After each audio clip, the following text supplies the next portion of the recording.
I bought more books than I thought I had as a reward. Dark Bleatings, and welcome to part 2 of my I finished my Read What You Own challenge. Had too many books to talk about in one video, so I have had to split them into 2. I'm telling you about 11 books today, the last 11 that took me to my 100 book reading goal before I was allowed to read before I was allowed to buy any other books.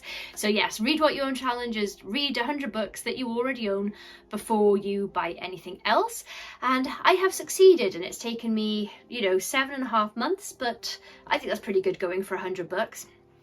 So let's get right into it, and I'm super excited. If you haven't seen part 1, I posted it yesterday, but I will link it in the description in case you would like to check that out. Lots of great books to talk to you about. So the first book I want to talk to you about, and I spoke with LaRocca. We had a nice little interview about We Are Always Tender with Our Dead, which is the first in the Burnt Sparrow series. It's going to become a series. This is the only book so far. And yes, if you'd like some in-depth conversation about the themes and everything, but between Eric and I will link that in the description for you. So I have already talked about this book quite a bit. I'm going to link that in the description below. This is basically about a small village that's sort of run by village elders. There's a horrible crime committed, and then the culprits are caught immediately. And then initially what's fascinating is what is so weird about the people who committed this crime, because they are not the average people you would picture. And then we're following a teenage protagonist that has got a lot of struggles navigating his life during this particular tragedy, and it's very much about personal thresholds and pushing boundaries, and like what it means for you if you cross your own lines and things like that. It's absolutely fascinating. It's not as visceral and sort of descriptively upsetting as other works by LaRocca. If you're familiar with LaRocca, like, you'll know his writing style. He is transgressive horror fiction. He writes like kind of in the extreme category, with so much depth, and I wholeheartedly recommend it. There is very upsetting subject matter in here though, and there is a full page trigger warning at the front of the book, so you should check that out if there are things that you want to avoid, just to make sure.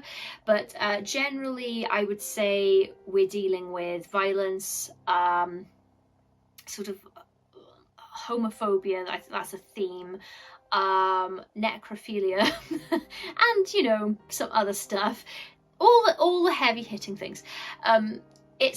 I think it's LaRocca's best piece of work so far. It's so thought-provoking, and I absolutely loved it. I gave this a 5 out of 5. I'm giving you the ratings on all of these, by the way. I'm not normally good for that. I don't really like doing star ratings, but I have had people ask for them, especially in my written reviews, to give people a sort of idea of how much I liked or loved something, so I will from now on, but I find them a bit arbitrary, so just remember that this is just my opinion. Okay, number 2. Oh, this was so good. This is a collection called Great Robots of History by Tim Major.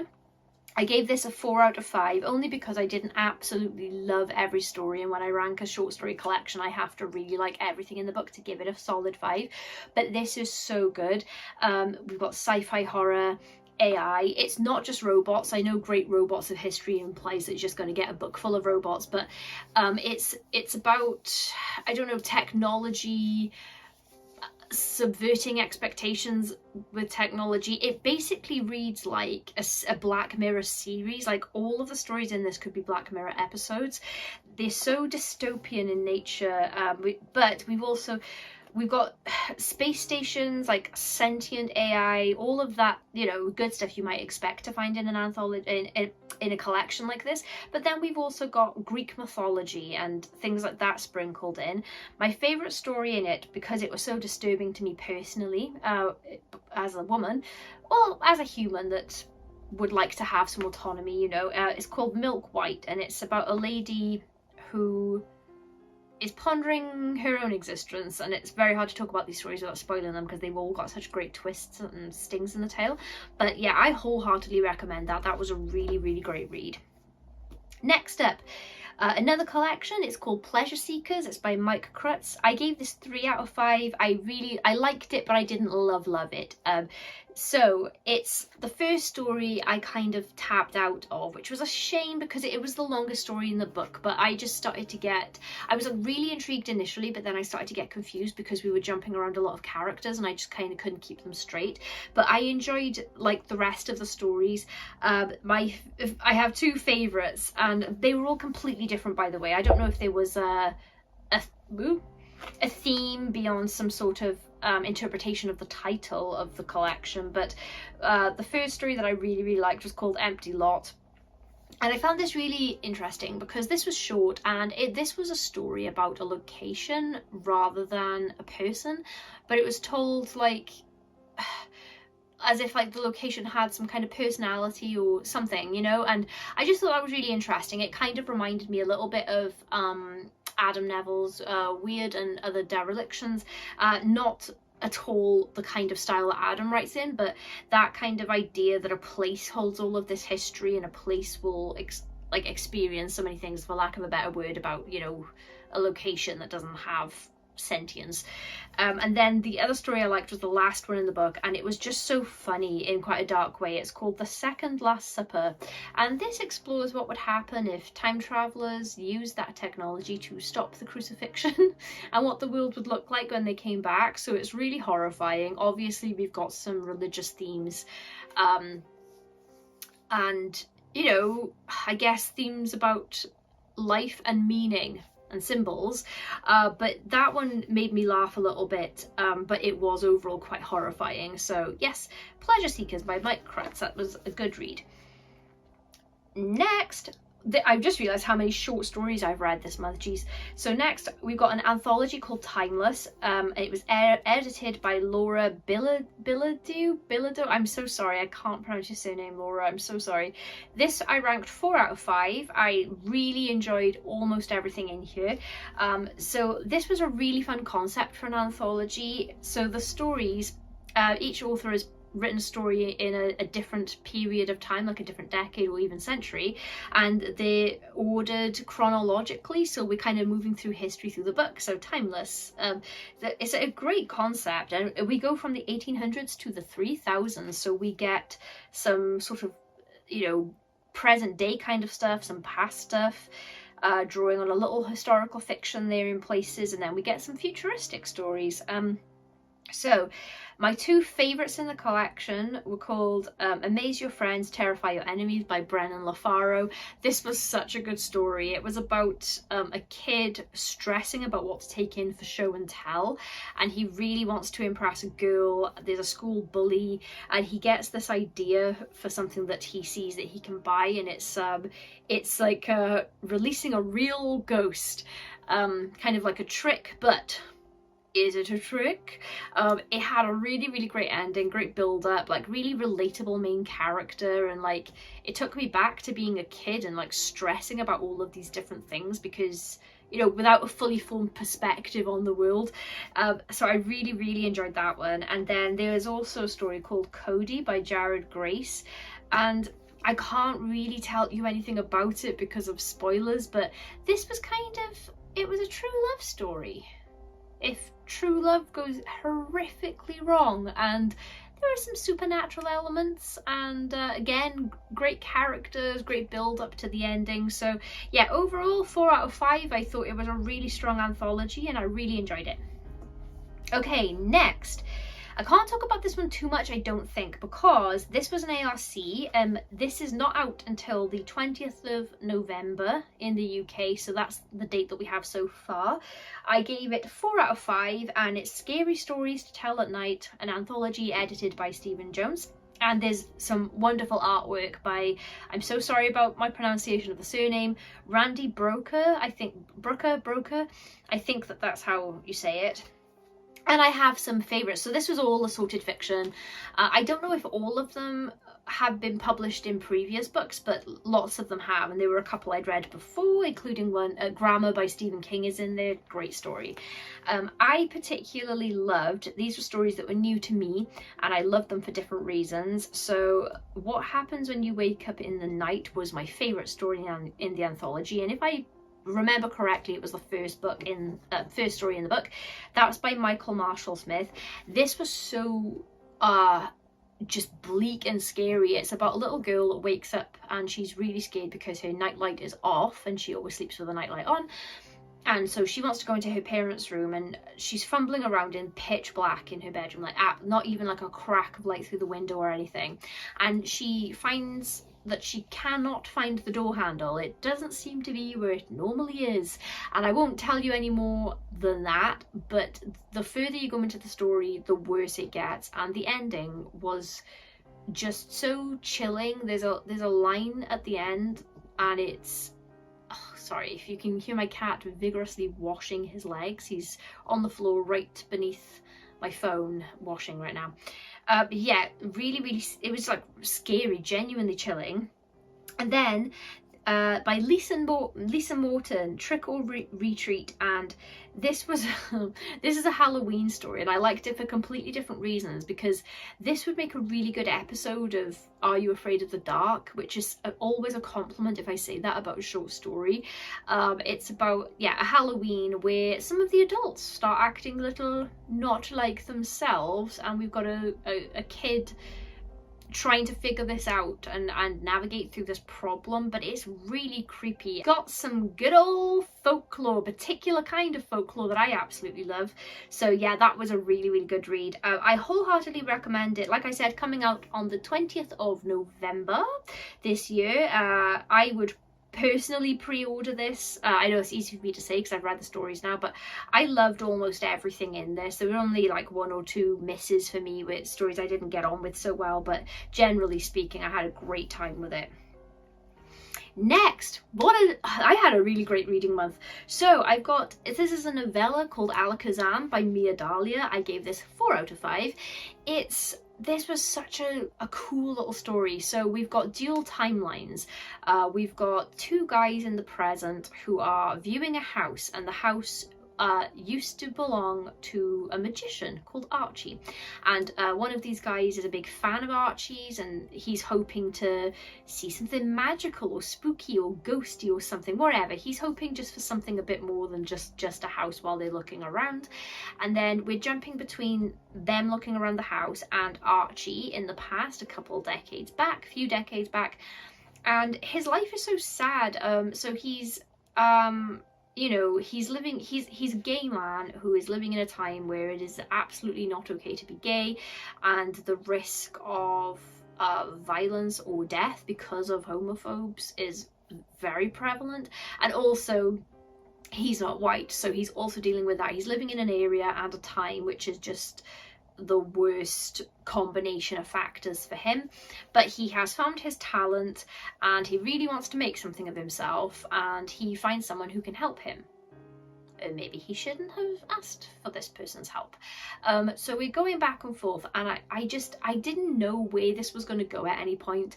I didn't know, you know, obviously these 2 guys in the present are in Archie's house, but we're told that Archie has passed away. So I didn't know how the stories were going to converge, but it was so satisfying when they did. It went in a direction that I just didn't expect. Again, brilliant ending, like brilliant world building and pacing.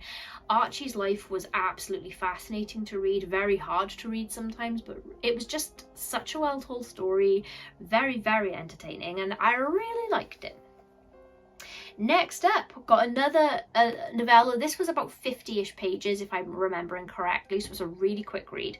It's called For the Road by Stark Holborn, and I liked this but didn't love it, so I gave it a 3 out of 5. God, there's such great weirdness in this though. So it's about a guy who sort of comes to one day, and he's wandering around, and he doesn't remember why he's wandering around, and he's got this suitcase, and we're not told what's in it, but he just knows that it's really important that he has to get on this train and he has to keep the suitcase with him.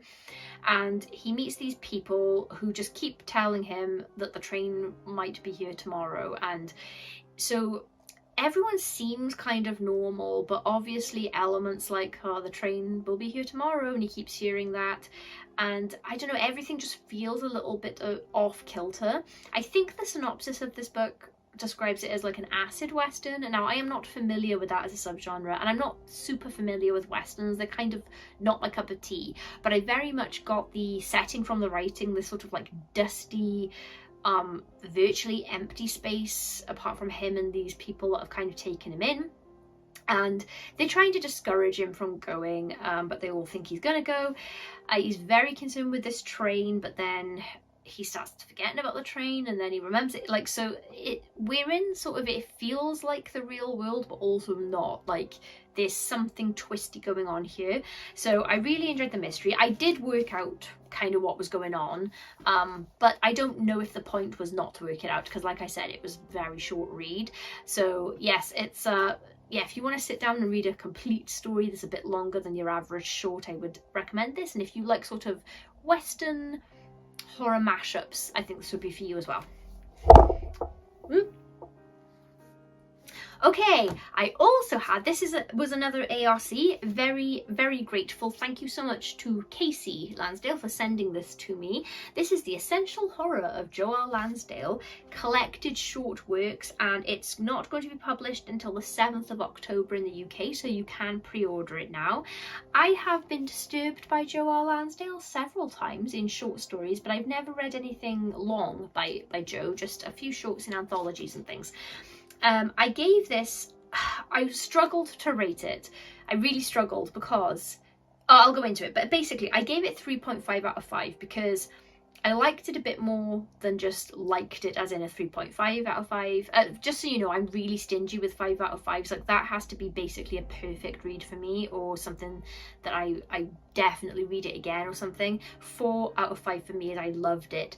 3 out of 5 is I liked it. So this was 3.5, so a good rating.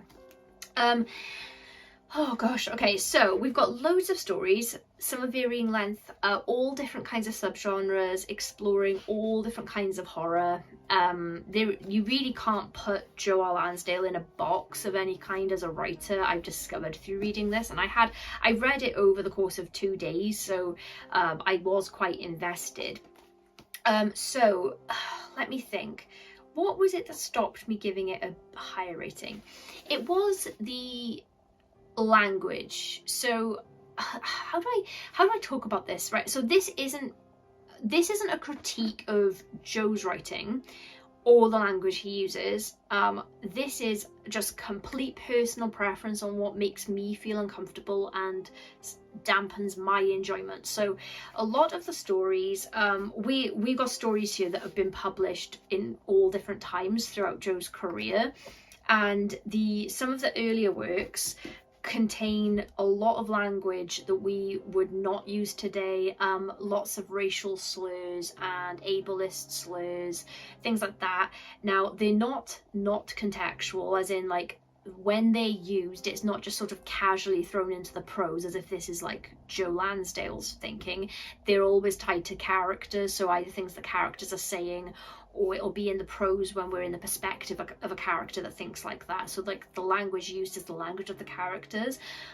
I think that it is really, really important to write people the way that they actually are, like, to tell the truth about humans when you're writing fiction.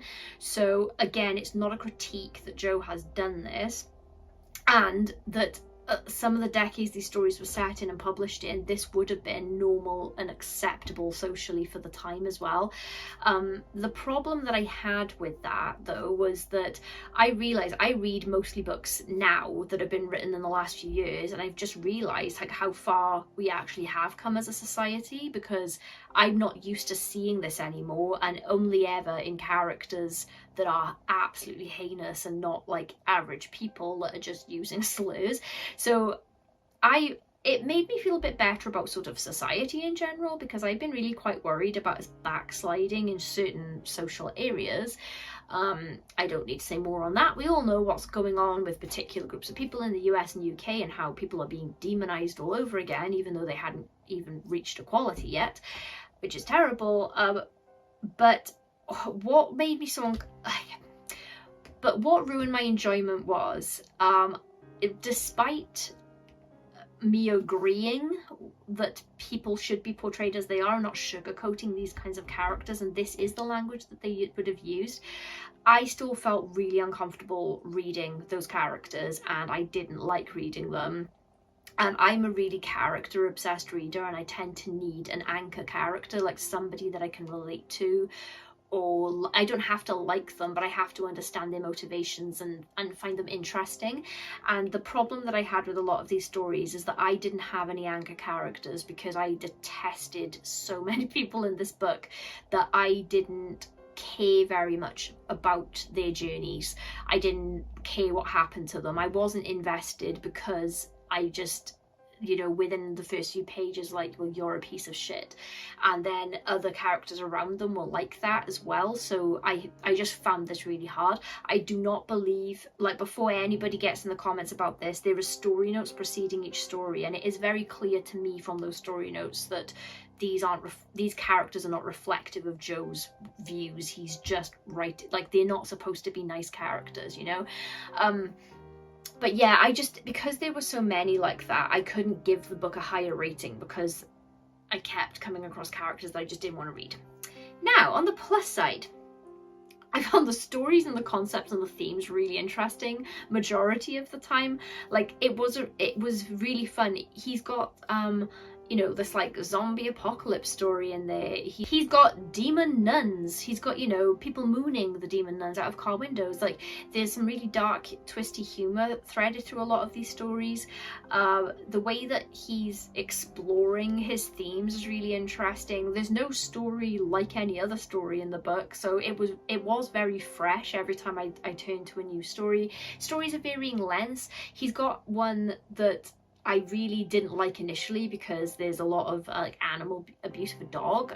Well, I think it's already dead, but I was like a half page in and I was like, oh, I don't know if I can read this. And then I realized that the story was only 2 pages long, and I carried on, and then it had like the greatest revelation and packed into just 2 pages. So like, there was loads to love in there. I think that if you're a Joe R. Lansdale fan, you will love it, because it encapsulates so much, like, from his career, and also like how he's like changed as a writer over time and stuff. If you pay attention to when these stories were first published and things, you can see like his shifting interests in horror as he goes. If you're new to Joe R. Lansdale, as I was like relatively, like, I know Joe R. Lansdale, like, I've read works before, but I've never read like a lengthier volume of his work all one after the other in one go. I do think it's definitely worth your time. If you're not as sensitive about like slurs as I am, maybe you won't have the same like discomfort to the level that I had it, you know. But I thought it's a really good collection. I did have a really good time with it. I had to mention, I don't like talking about things about books that I don't like, but I had to talk about that because I just wanted to be really clear that this was all in context and in service to the stories. That is out on the 7th of October if you would like to order it.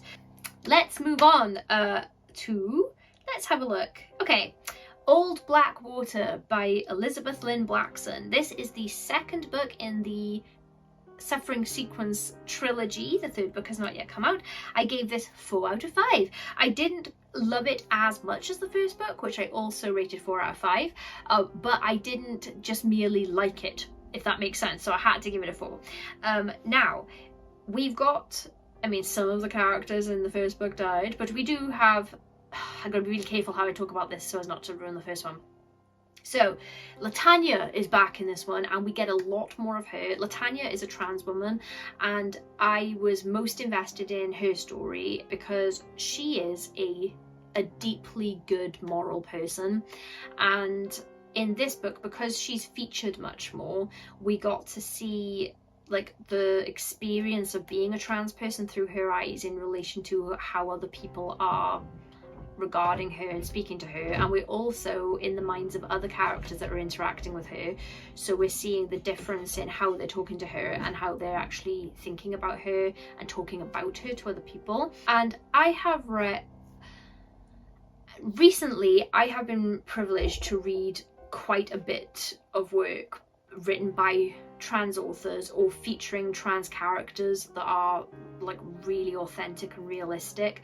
And something that I've learned about work like this with characters like this that are written by people that belong to the LGBTQ community is that when you're exploring human nature and internal struggle and horror, human horror, through the eyes of these people, there is something extra there that you don't get from sort of straight cis writers. I'm not saying that any of these writers are better than any other sort of like categories of people if we're going to do that. I'm just saying that this is a different lens to read human stories through, and it's really, really eye-opening. And I honestly believe that if you haven't read any books with these kinds of characters or written by authors that belong to these communities, I do really think that that is worth doing, if nothing else as a exercise in empathy, because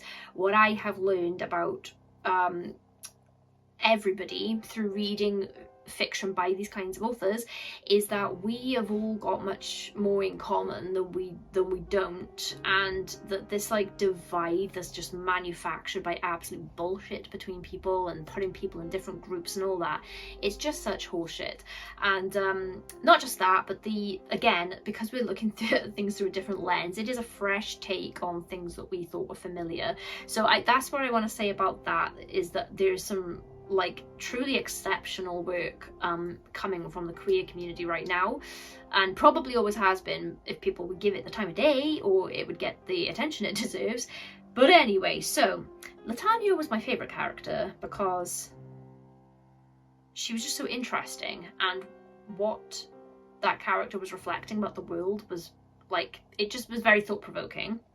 Also, we've got our protagonist from the first one. Lucy is still here as well, very happily, and she has got her, well, I say got herself into, she has had some stuff inflicted upon her in this one that she's navigating through. We've got an FBI character that is very used to being suited, booted and firmly in the world of reality and logic, dealing with shape-shifting supernatural beings, and yeah, there's so much going on. We've got sort of a continuation from the first one. The first story wrapped up very nicely, could have been the end of that, but the continuation here expands on the lore that's set in the first part.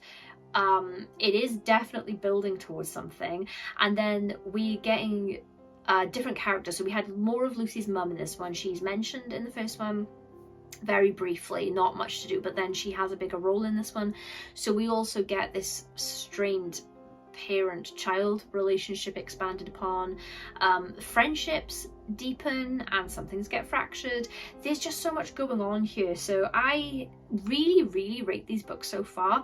I'm reading the third one now, and because, you know, Elizabeth is very kind and sent me all three, and I'm very excited to talk about the third one with you, and I'll let you know when that's available, when I come to reviewing it.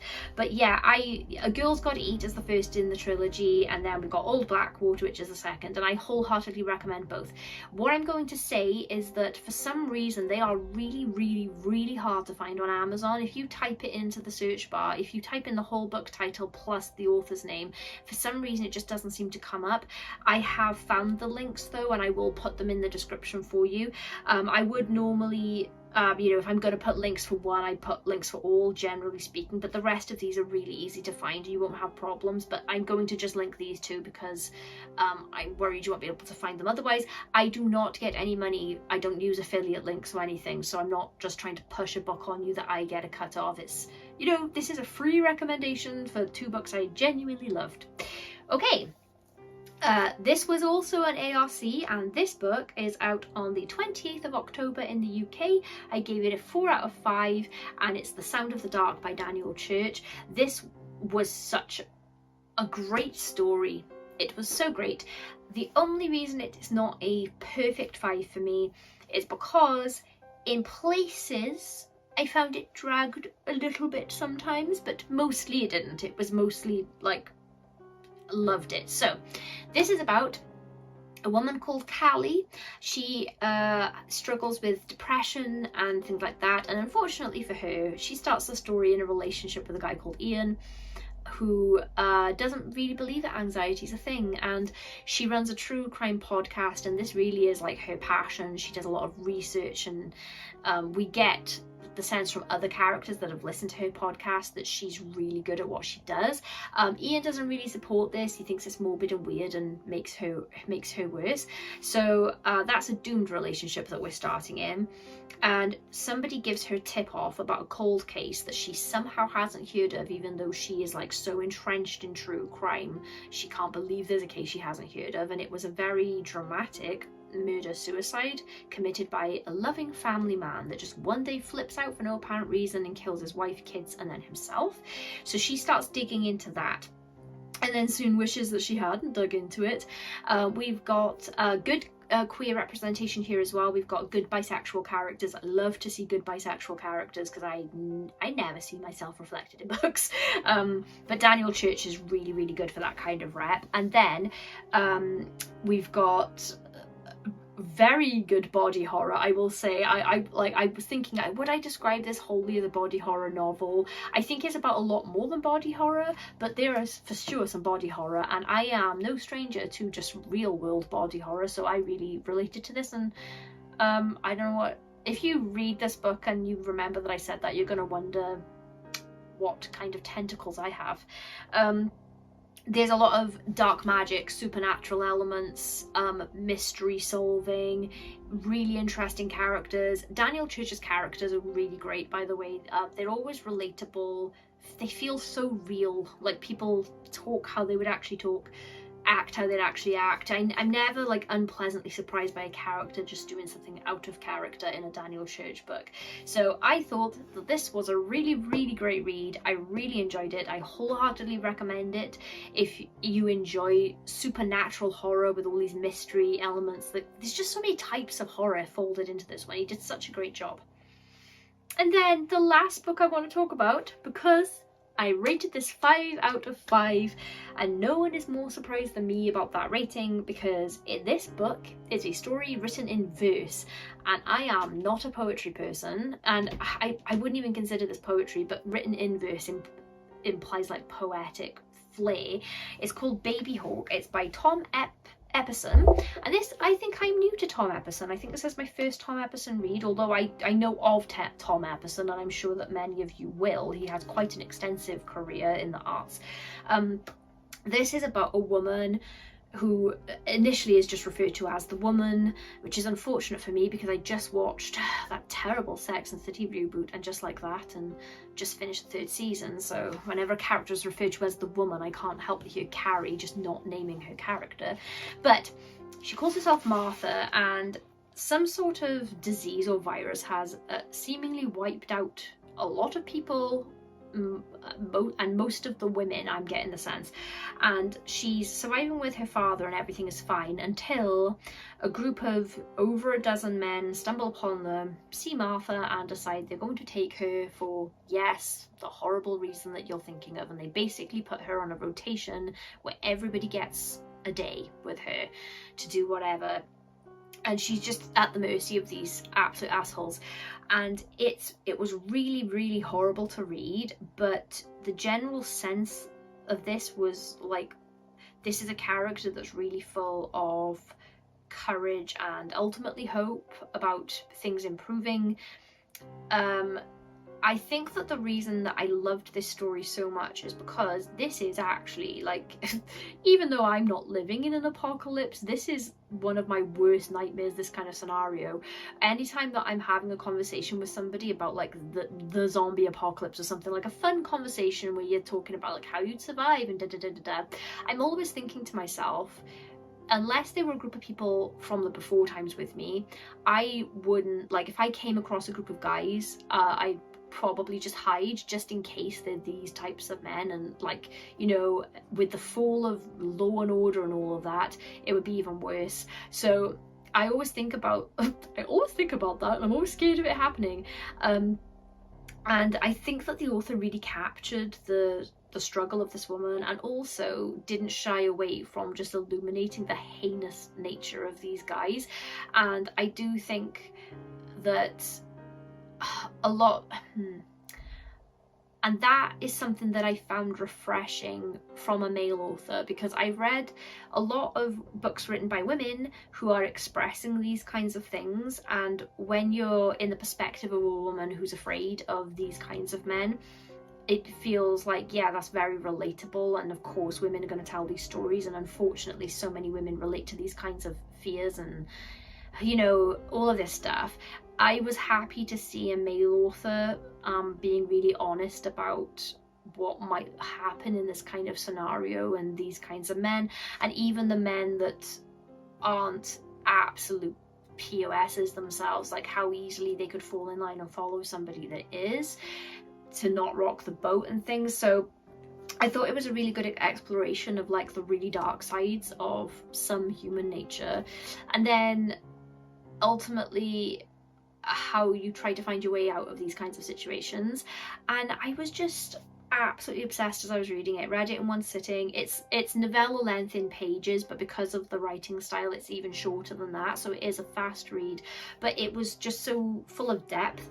And the other thing that I really liked about the writing, I have to talk about the writing, is that everything was written kind of like matter-of-factly, which is something I don't normally like. I normally like things imbued with a bit more personality and a bit more emotion and perspective, but a lot of it was like, oh, this is how I live, I'm shut in this cabin, the men come, da, da, da. It's all kind of like stated like kind of normal, like you would tell someone something, and then every now and then there's language and sentences and just like these run-on bits or these clipped bits that are really poetic by comparison, that really emphasizes what the author is telling us in that moment. And then not just like in the moment, but it illuminates like the feelings of Martha from things that she's told us before, but like she's having to keep a lot in. And I thought that that was just such a clever way of like reflecting how restrained she has to be even to us as the reader of her story. So yeah, sorry if that sounded a little bit loud, but like I just really love writing that makes me stop and try and examine why the writing is so good for me. So I wholeheartedly recommend Baby Hawk. I was really surprised because when I started reading it, I saw it was in verse and I was like, oh no, like I'm not the right reader for this. But as it turns out, I was the perfect reader for it because I absolutely loved it. I loved it, and I might read it again because now I can, because I've done my challenge. Okay, so that was me finishing my Read What You Own challenge. I'm so excited. I have ordered several books. I thought that I'd only ordered like 3 to 5, but I think I've actually ordered 10 books that I've been excited about reading all year. I cannot wait for them to come. I am anticipating my Abominable Book Club box will probably be here in the next week or so, so you'll probably see me unboxing that next weekend. I'm going to save my books that are arriving over the next couple of days for that video, so I can just show you a nice big book haul with my unboxing.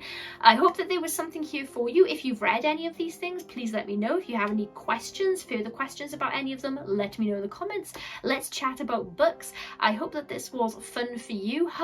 Gonna have a little reading break for like 3 hours and then get back to something else. Yes, I will see you in the next one. Bleed!